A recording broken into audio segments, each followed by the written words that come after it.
Welcome, everyone. We're so happy to have you with us today for our Los Angeles Underwater student webinar with special guest Milena Acosta. If you're interested in viewing closed captions in English or Spanish during today's program, please click the link that will be dropped into the chat box. For guests watching on YouTube, click the caption link in the description box.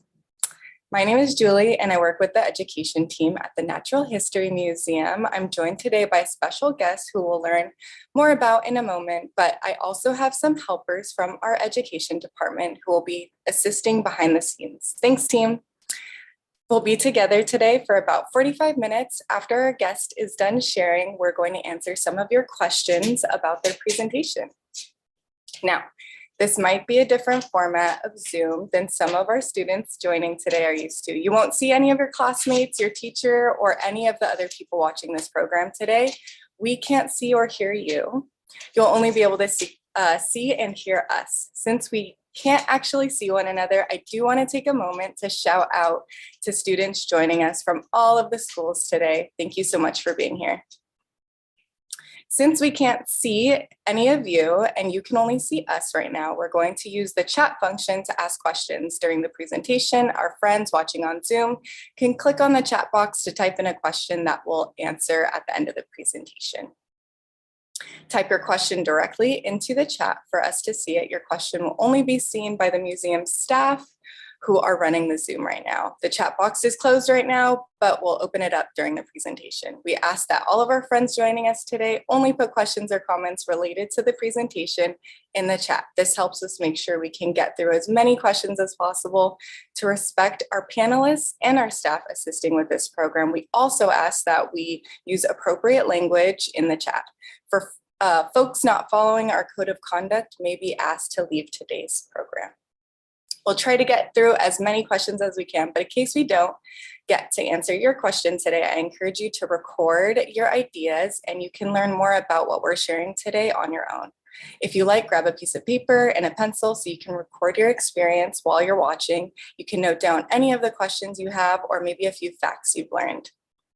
Alrighty, today we're meeting with a very special guest, NHM's Community Engagement Senior Manager, Milena Acosta, to hear about some of the local discoveries that are highlighted in NHM's newest temporary exhibition, LA Underwater, the Prehistoric Sea Beneath Us. Milena will share a little bit about her background, the role in the development of the exhibit, and some of her favorite specimen stories from the exhibit. Then we'll have an opportunity to ask her some questions.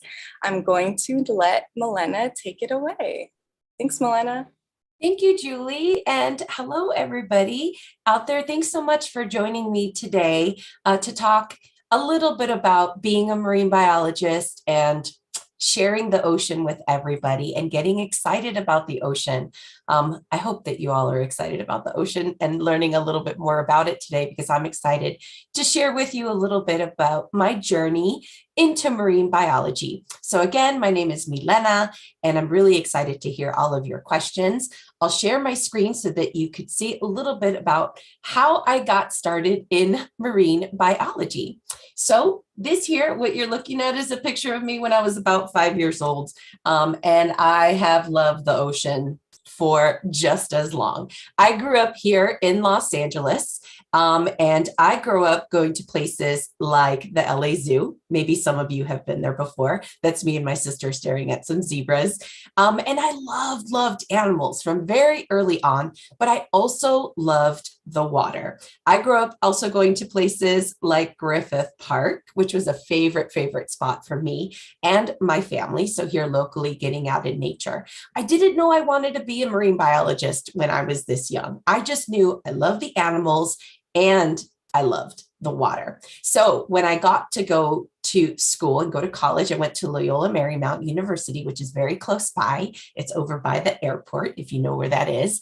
And while I was there, I had the opportunity to study abroad. And pretty much what this means is I went to go to school in another country for a little bit, which is really exciting. One of my professors said, I'm doing this class, we're going to go to Africa. And like I told you, I loved the zoo and I loved animals. And my favorite land animal was an elephant. And so I thought, Well, if I go to Africa, I think I want to see some elephants. So I did that and I totally loved it. I love being out in nature, going on safari for school. It was really, really fun. My degree was in biology. That's what I was studying, but I didn't know exactly what I wanted to do in biology. I just, like I said, I knew I loved the animals. I knew I loved water. I loved the ocean. Well, it all kind of came together for me a couple of years later when another professor said, I'm going to do a tropical marine biology course. And what this meant was that I got to go to the Caribbean, to a little island off the coast of Honduras called Roatan. And I got to go scuba diving there. I had to get certified to go scuba diving. This was something I had never done before. No one in my family was a scuba diver, but I thought, hey, why not? This is something cool that I can explore, I can do for myself. And I did. And it was magical. Getting to be underwater is so special. So you could see a picture of me there diving into the water. That's actually me in Australia for a few years later. But I did do a shark dive while I was there. And when you're underwater, everyone, it is just very, very oddly quiet. And the only thing you hear is the sound of yourself breathing and what you're looking at. So it's very, very special to be able to be underwater and to be able to explore all of what's underneath the sea. So when I did that, I thought, well, I think I want to do this for the rest of my life. So wanted to just kind of go out there and explore a little bit more. And when I got back to trying to find a job, I started work at the Aquarium of the Pacific. Now, the aquarium, this was a while ago, the aquarium was just opening and starting its education department. And this is how I knew that I fell in love with marine biology. And it's the only thing I wanted to do. It's actually the only thing I wanted to talk about. I wanted to tell everybody about marine animals, the ocean, the importance of protecting it, and also to study it. So I worked there for a bit of time, and I ran a program called the Aquarium on Wheels program. And my job was to take out ocean animals like that sea star that you see. And I got to go out and show everybody all of the different animals that are in the ocean and get people excited about them. And also talk to people about, the ocean, right? Talk to them about how important sharks are, how important penguins are. And I had the chance to even teach teachers how to get excited about the ocean. That was probably one of the best things that I did, is just get others to understand just how big it is, how many things are in there, how much is unexplored about the ocean, and have that opportunity to just share that sense of wonder with everyone. So from there, I came to the Natural History Museum, and that's where I am now. And I started out in what's called the Mobile Museum Department. Now, this is somewhat similar to what I did at the Aquarium of the Pacific, but here I got to bring a giant 45-foot tractor trailer that was designed to look like a deep sea submersible. And those are those things that we take down into the ocean when we want to go explore even further, way down further than, people can go. You can send robots down to explore the big, big depths of the ocean. And so my job here was to make this experience almost real, like it would be if you were out there exploring in the ocean. You go on a deep sea dive looking for animals. Now, I want you to focus in on the picture of the student with the red sweatshirt, and there's a jar in front of that student. You all want to look closely. I don't know if you all can see what's in that jar, but what I want you to look at is the look on her face. That look on her face of what in the world is inside of that jar? And it was alive, and I want to know more about it. That's the really cool part of being a marine biologist, is getting people excited about what they're looking at. That's my arm right there holding the jar. And I just love that moment of curiosity, of wondering, because that's the most important part of being a marine biologist, is just wondering out loud, like, what is it? Where did it come from? How did it get there? Those are the important questions that we ask in marine science. So if you're someone who likes asking all of those questions, I don't know, maybe you could have a career in marine biology because you're well suited for it. Now, in the spirit of wondering and looking, I have a little pop quiz for you all, and I want to see you all write in the chat. Oh, you're wanting to know what's in the jar? Real quick, that's an octopus in that jar, by the way. There's actually 2 octopus in there. If you could see that closely, there are 2 octopus inside of that jar. So that's what she was trying to figure out in the picture. So here we go. I am going to do a little pop quiz for you all. We're going to take a quick break because sometimes I want to make sure that you all get to participate in this presentation. This is a quick break for a quiz called Guess That Museum Animal. I'm going to show you a picture of an animal or a skeleton or a jar or something that I saw in the museum from our collections, because we have millions and millions of objects that are animals that came from the ocean. So I'm going to show you a picture, and it is your job to write in the chat what you think it might be. Okay, I'm going to give you, I don't know, let's say like 10, 15 seconds to look at it, type something up in the chat, and see if you can guess what it is. Okay, everybody ready? Here is your first picture. So I want you to take a look at it. Okay, maybe you're making some note. I see some guesses going on. I see walrus, hippo, elephant, manatee, crab, crocodile. Oh my goodness. Lion, a seal, a megalodon. Okay, wow. Great guesses, everybody. You ready for the big reveal? I'll tell you, it's not a platypus. It's not a dinosaur. It's not a pit bull. It's not a manatee. It is, and we did have some folks that guessed it, it's a hippo. Yeah, it's a hippopotamus.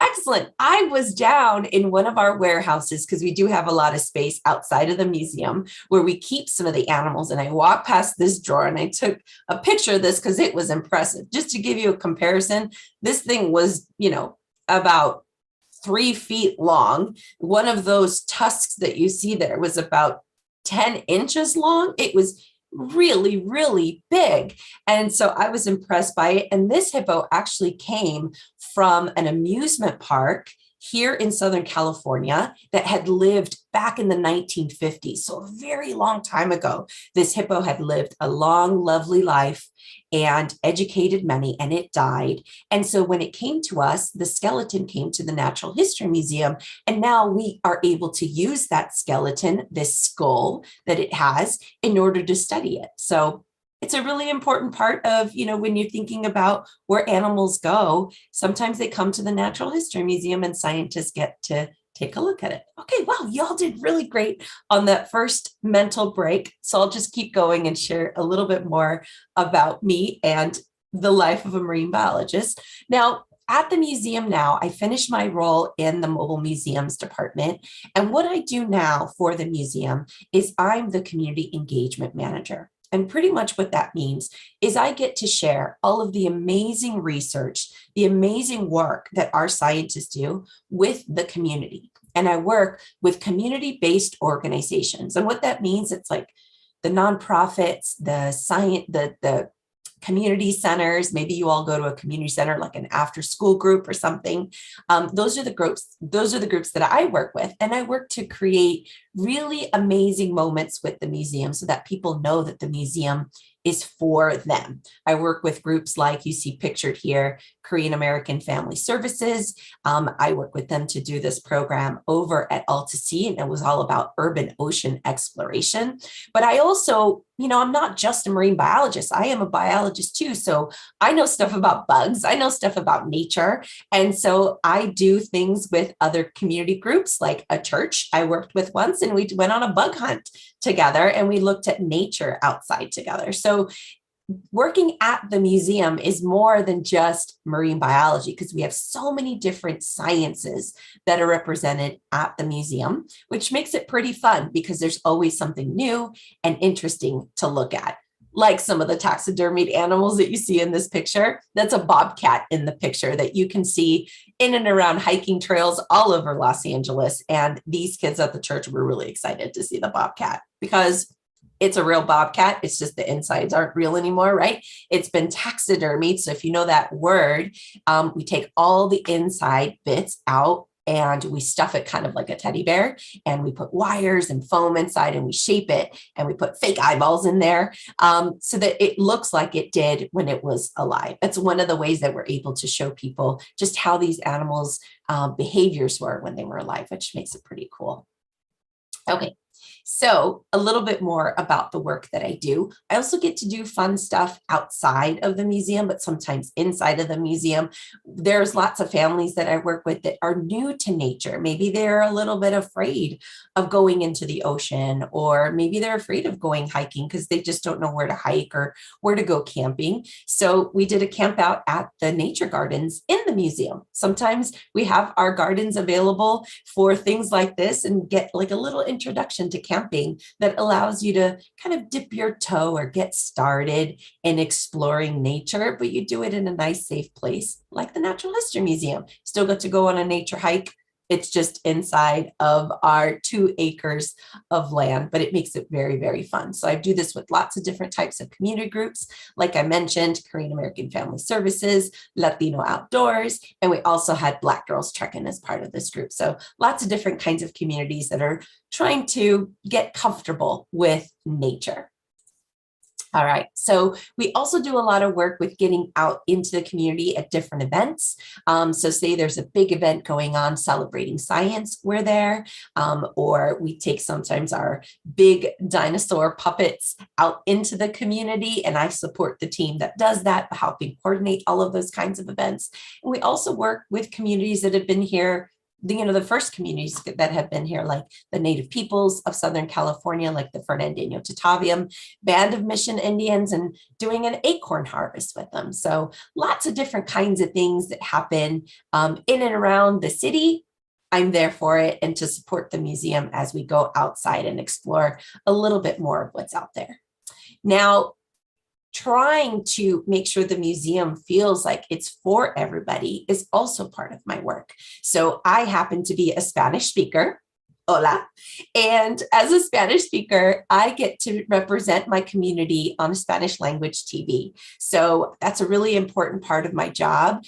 When I used to work at the aquarium, there weren't that many people that spoke Spanish and are marine biologists, and there actually isn't that many still today. So if any of you are out there speaking other languages and want to get into this field, that could be a really great way to build some access or having more of your community feel welcome into these spaces. So I very often am on Telemundo or Univision, if you know those channels, doing some of that work and building some of that availability for people to understand what we do at the museum in their native language. I also work with other communities that have other languages. The middle picture is of me of a Mandarin channel, and they did an interview with me. I did it in English and they translated it into Mandarin, so that was cool. But we also do work with other groups like ASL, right? American Sign Language. This is a tour that we did of the dinosaur hall in ASL. So this is one of our native speakers translating what is going on inside of the hall. And one of my favorite signs is that this means dinosaur. It's always really fun to look at it and learn a little bit of sign language and bring the museum to this community that sometimes doesn't feel like they have anything there for them, which is really fun to do. Okay, I've talked a little bit. Now we're gonna do another little mental break of guess that museum animal. You all did really well on the first one. I think this one might be a little bit harder. So let's see how you do. Okay, here's the picture. Now I want you to look at the thing that's kind of like hanging from the ceiling and also the bits that are on the floor.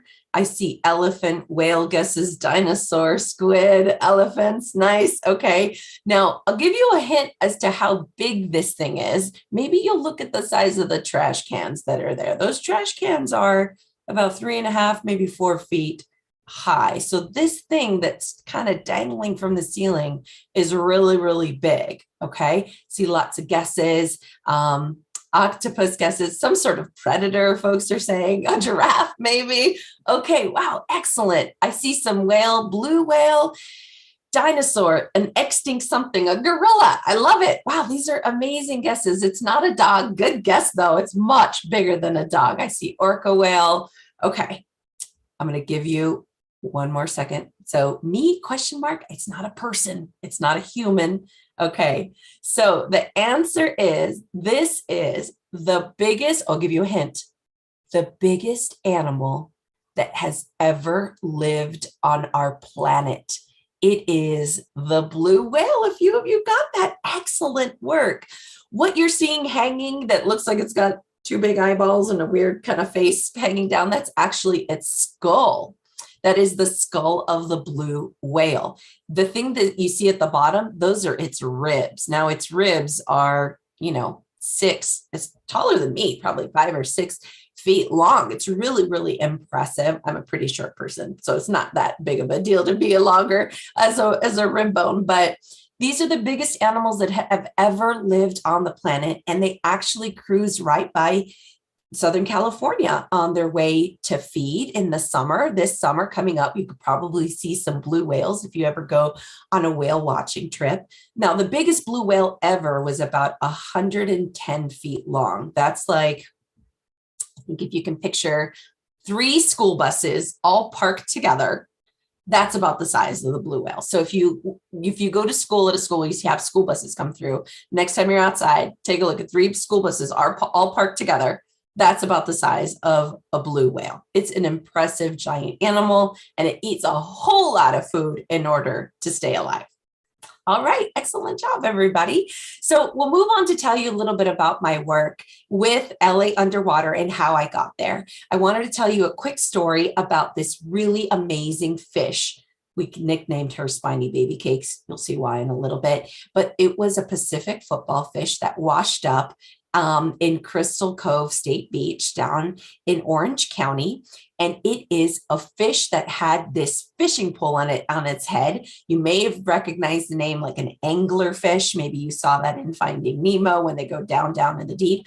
Well, it was really strange that this fish washed up on the beach. And so it came here to the Natural History Museum. That's our scientist, Dr. Bill Lute, taking a look at it, getting it ready for the collection. Now, when this fish came to the museum, I was very, very excited.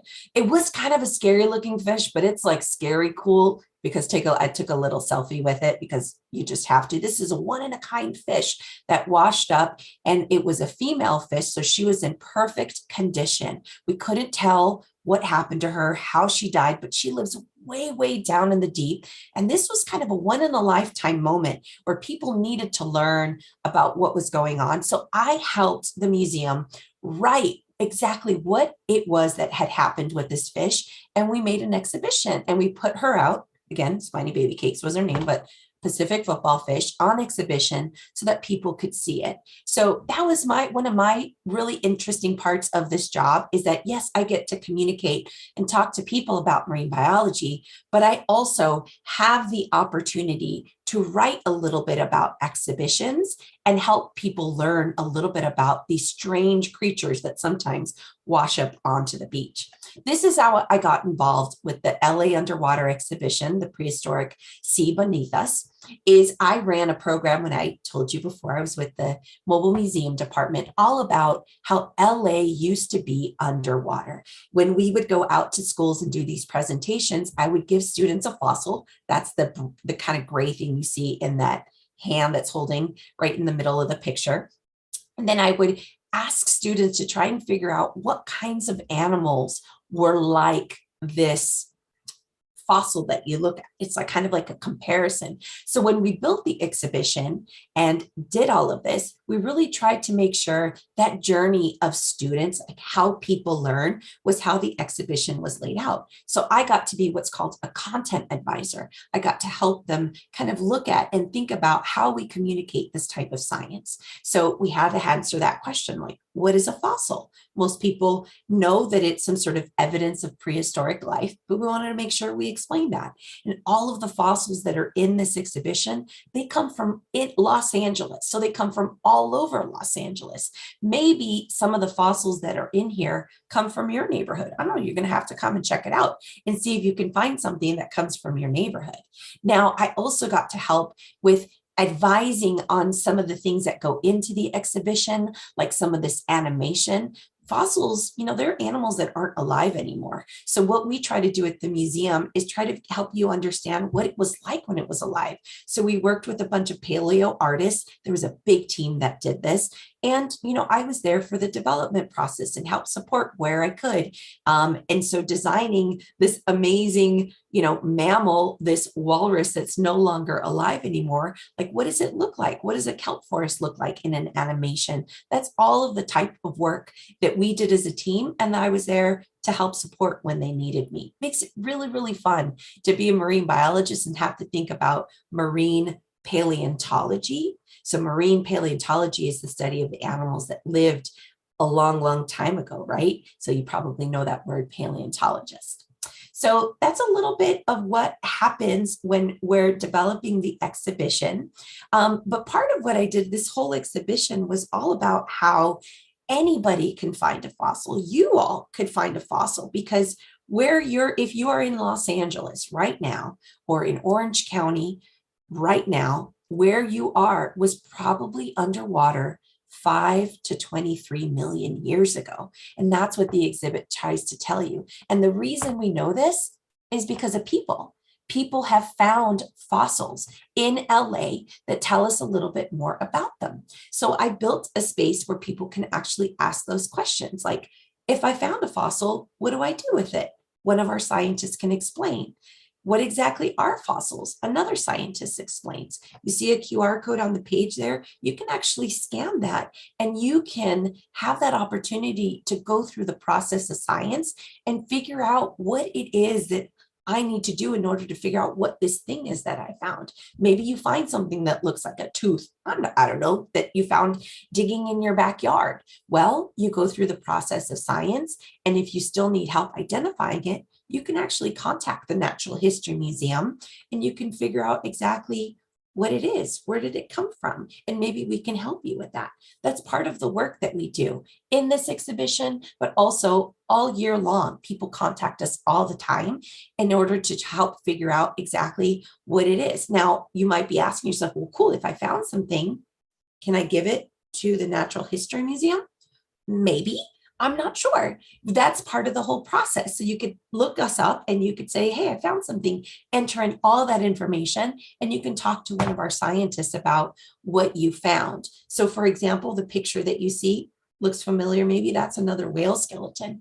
This skeleton was found in Lincoln Heights in East Los Angeles, and it was found by a man who was a plumber, and he was digging into the ground to do his work and came across this giant whale skull, right? So finding fossils is not just for scientists, not just for paleontologists out in the field somewhere far away.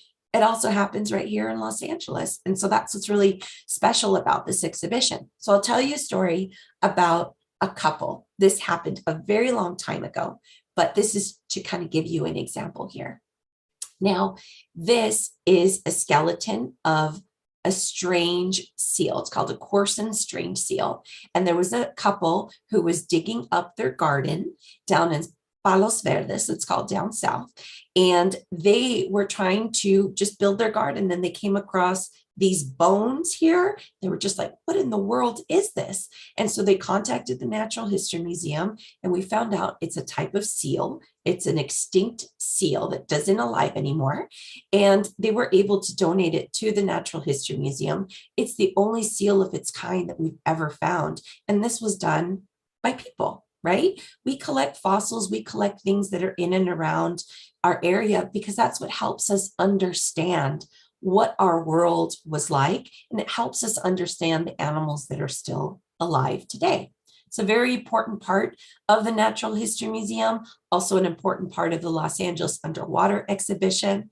And I hope that today you get just a little snapshot on what it's like to work at the museum, some of the really cool exhibitions that we work on, and some of just this cool science that we have here. So I'll end it there and say thank you so much for listening. Oh, wait a minute. We've got one more Guess That Museum animal before we go. Okay, this is a hard one. This is the last one. We just have a couple seconds here. This is your picture. This is probably the hardest one here. what in the world am I holding? A snake, an eel, a cattail, a python. Okay, this one's really tough. Oh my gosh, lots of really great guesses. Not a flamingo. That's a good guess, but it's not a flamingo. The animal here is a very strange type of sponge called a Venus flower basket. Okay, the Venus flower basket has a sponge, and if you look really closely in the bottom picture, there is a tiny little shrimp inside of the sponge. Now, this shrimp is so small when it first moves to live inside of the sponge, it's tiny, and it actually gets bigger and bigger, and it's usually a pair of a pair of little crab or shrimps that live inside, not shrimp.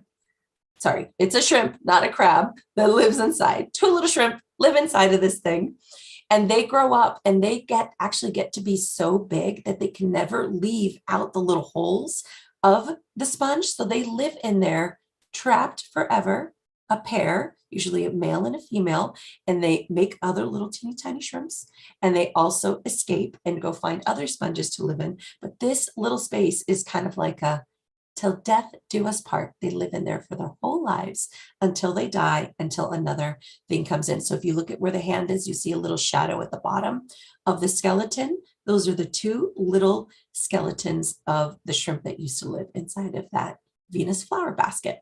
They're found a little bit more tropical. They're not found here in Los Angeles, but they're a cold water species. So y'all did so good. I wanted to thank you, and I know you maybe have a ton of questions that have come up in the chat. I'll let Julie field some of those questions and see how many we can get through. Thank you so much, Milena. That was amazing. We loved hearing about your story, and I think the Guess the Animal was a fan favorite for sure. Threw us for a loop on that last one. Alrighty, so Derek actually wants to know, how long have you been a marine biologist for? Oh, that's a good question. So I started working at the Aquarium of the Pacific in 2001. So I have been a marine biologist for 21 years. And that is a really, really long time. But it's been very fun. And I am always still learning, right? You don't become a marine biologist and say, that's it, I've done all the learning I could do. We keep learning as marine biologists as we go. Awesome.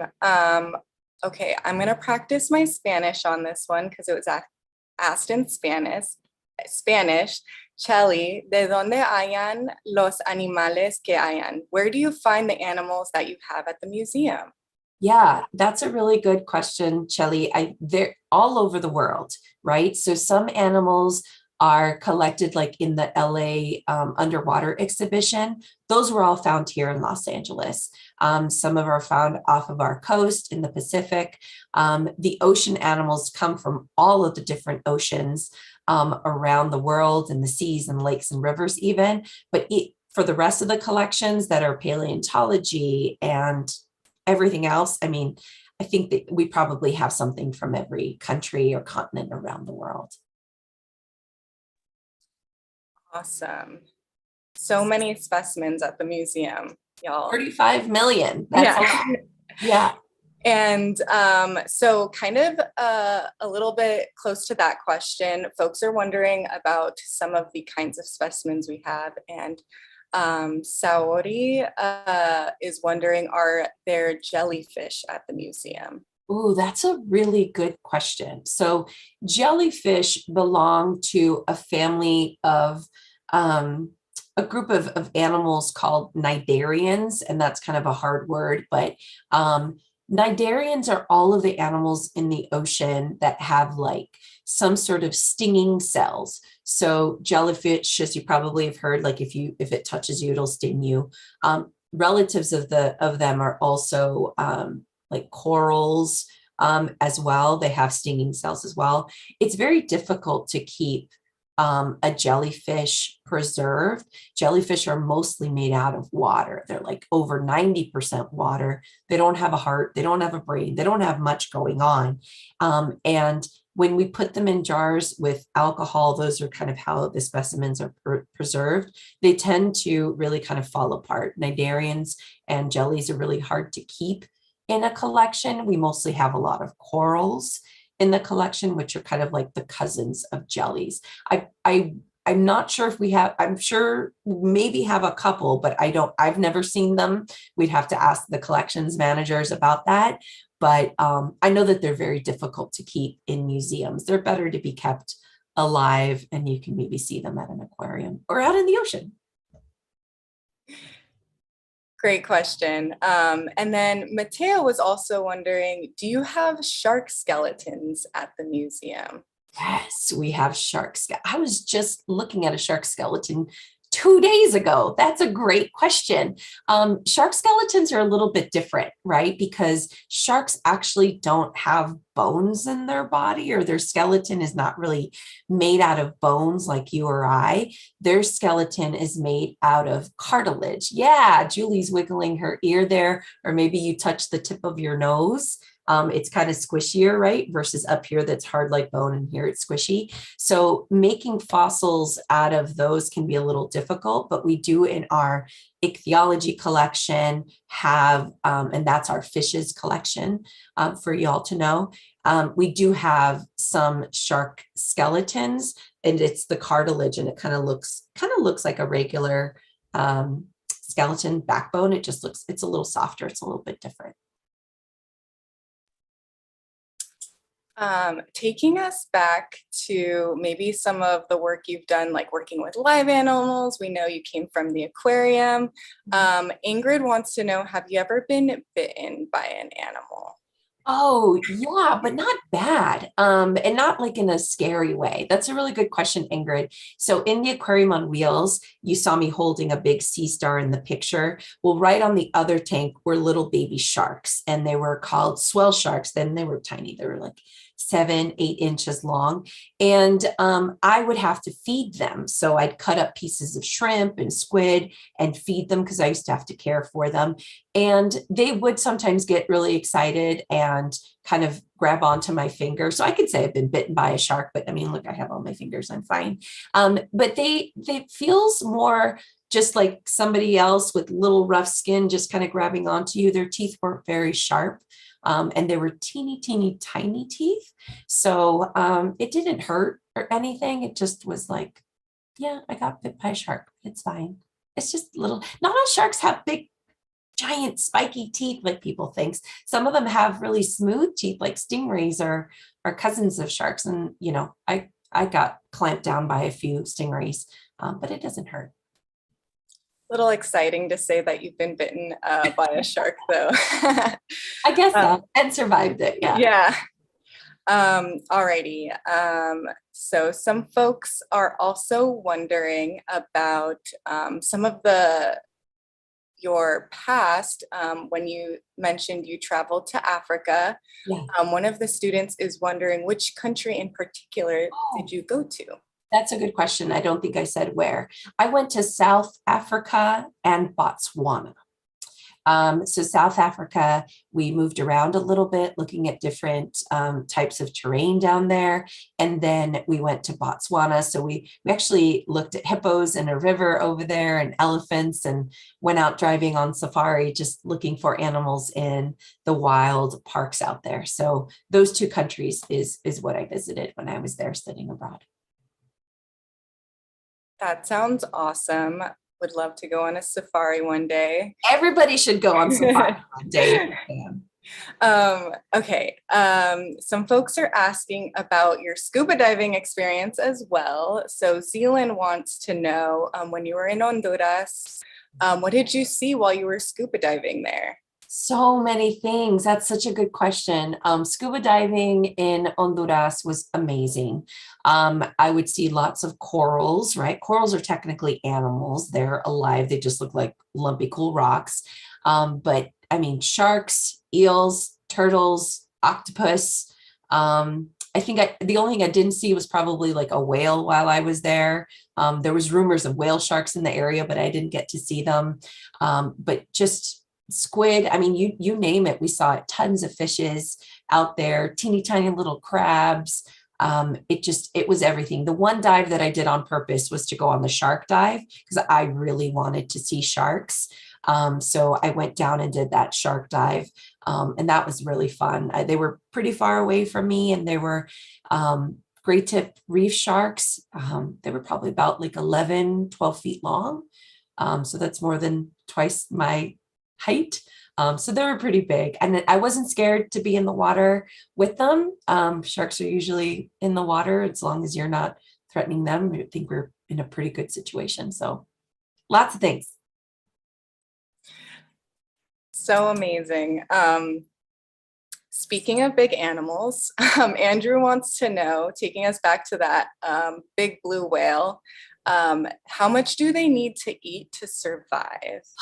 Wow, great question. So much more than we do, right? One of the really cool things about blue whales is that not only are they the biggest animals in the ocean or that have ever lived, they also have a really huge mouth, and they eat some of the tiniest things that are in the ocean.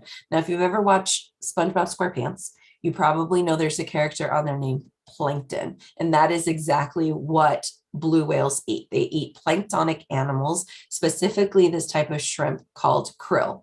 Now, if you imagine the mouth of a blue whale, and if it were to open up its giant mouth, as big as it can, and suck in a bunch of water, and it does that, it sucks all the water in that has little krill inside of it, and it has these big teeth that look like a toothbrush. It scrapes all of the little things, get stuck on the toothbrush, and the water just kind of squirts right through. And then they take their giant tongue and they scoop it up and eat all of the krill. Well, that one big bite, they put about 17,000 gallons of water in their mouth at one time. That's like a swimming pool, right? You can put a swimming pool in the mouth of a blue whale. So they eat tons and tons of food every day, but luckily they eat some of the smallest things in the ocean, which there are a lot of out there. So I don't know exactly. I can't remember. I used to know how many calories they need to eat a day, but I can't remember. It was like a different lifetime for me. I told you I've been a marine biologist for 20 years. You forget some things, but it's a lot of food, but luckily there's a lot of it in the ocean to keep the whales alive. Definitely tons and tons and tons of krill, I bet. Okie dokie. A couple more questions before we have to go today. Ingrid and Hayden are wondering about different animals that you've seen. So maybe what's like the weirdest animal or the rarest animal that you've discovered or seen? Oh, the weirdest. Many journeys. Yeah, wow, that's such a good question. One of my favorite dives, I was in Australia, and we did what's called a wreck dive, meaning sometimes there's different ships and things that have sunk underwater. And when that happens, it becomes what we call an artificial coral reef, an artificial reef, and all kinds of things start to grow on it, and some things start to live inside. You can imagine it's like this automatic little cave to go hiding into. So lots of animals start to live in there. And while I don't have like this one amazing thing that I've seen, I now, while I know it's cool to see fishes and, turtles swim around and sharks, and those are all cool. But what I start to look for are the teeny tiny little invertebrates, right? Invertebrates are animals that don't have a backbone. So lots of squishy things like little snails and sea slugs. Those are the things that I'm looking at. There's a type of animal that is my favorite to look for, and they're called nudibranchs, right? It's Nudibranch. And if you haven't ever seen a nudibranch before, you should look them up because they're little, they're colorful, and they're so beautiful, but they're very difficult to find. So anytime I see a nudibranch in the wreck dive or any place that I go, that's probably the one where I saw the most. that was very, very special because now I'm into looking for the small things. And when you see those little small things like teeny tiny little crabs or little nudibranchs, that makes it very exciting. Here locally, the nudibranch that we have in California is called a Spanish shawl, and it's bright purple with orange tips, and it's gorgeous. So you should look up nudibranchs as an animal if you haven't explored them before, because those are probably my favorite to look for. They're not my favorite ocean animal, because that's a very difficult question to answer, but they're my favorite to look for.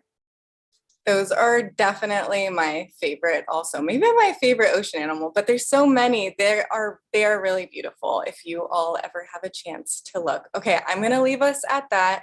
Milena, thank you so much for joining us today and talking about your journey and sharing so much with us. We really appreciate having you on today. Thanks, Julie. Thanks for being here. And thank you everybody for the great questions. And thank you to our friends and students joining us this morning. We learned so much about the exciting community work happening at NHM that Milena is leading, NHM's Prehistoric Past, and so many exciting discovery stories that are shared in this newest exhibition. You can catch this recording and others at our YouTube, youtube.com/NHMLA. You may have also noticed that some of our favorite ocean pals were swimming around in the background with us today in this presentation. So before we say goodbye, we have an exciting announcement to share with all of you. In partnership with Nickelodeon, we're diving back in for another journey through Bikini Bottom. Join us as we continue to explore the science of SpongeBob with virtual programs hosted every Tuesday in June.